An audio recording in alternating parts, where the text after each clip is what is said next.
hello everyone गोदान मोनसे भिडियोनि गेजेरजों नोंथांमोनखौ फिन खनसे गासैखौबो बरायबाय लोगोफोर दायो नोंथांमोनाथ' भिडियोनि थाम्बनेल आरो टाइटेलावथ' नायनानै एसेब्लाबो हमनो हाखादों जानांगौ दे स' दिनै आं मानि सायाव भिडियोखौ लानानै फैदों लोगोफोर जोर फिल्म प्रडाक्शन बेनारनिफ्राय दिहुनजानाय मोनसे गोदानै मिसाइल मोसाहारिनि स्ट'री स्क्रिप्ट डाइरेक्शन होनायाव दिहुनजानाय मोनसे गोदानै आबुं बर' सावथुननि सायावहाय आपडेट लानानै फैदों लोगोफोर जाय सावथुननि मुङानो जादों गुथाल स' ओमफ्राय लोगोफोर बे गुथाल आबुं बर' सावथुनावनो जों गाहायै फाव खालामनायखौ नुनो मोन्दों बिग्राय मनालिसा रिंकुमनि जेसास केरकेटारि राजाश्री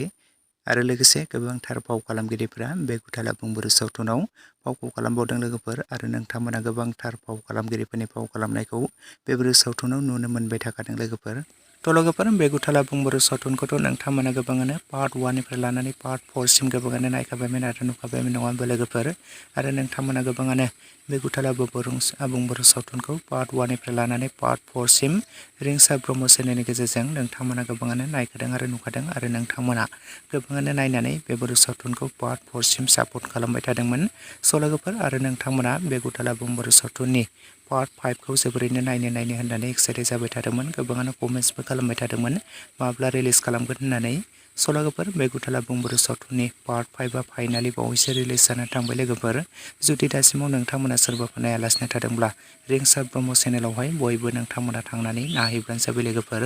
आरो सोर नोंथांमोना बे गुथाल आबुं बर' सावथुननि पार्ट 5 खौ नायखो आरो नायनानै माबोरै मोनखो बयबो कमेन्ट सेक्सनावहाय लिरना फोरमायहरदो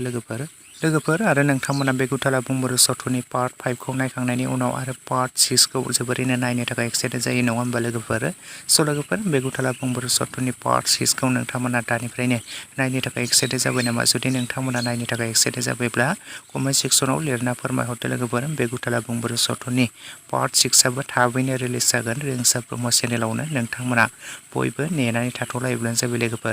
लोगोफोर आरो नोंथांमोना बे गुथाल आबुं बर' सावथुनखौ पार्ट 5 सिम नायनानै बयबो अनसायदो लोगोफोर जाहाथे नोंथांमोना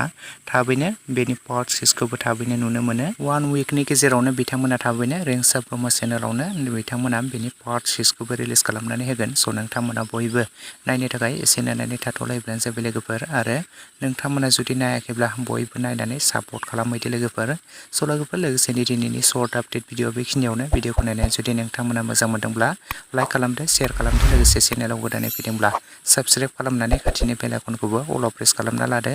जाहाथे नोंथांमोना बेफोरबायदिनो माखासे गोदान फैनो गोनां माखासे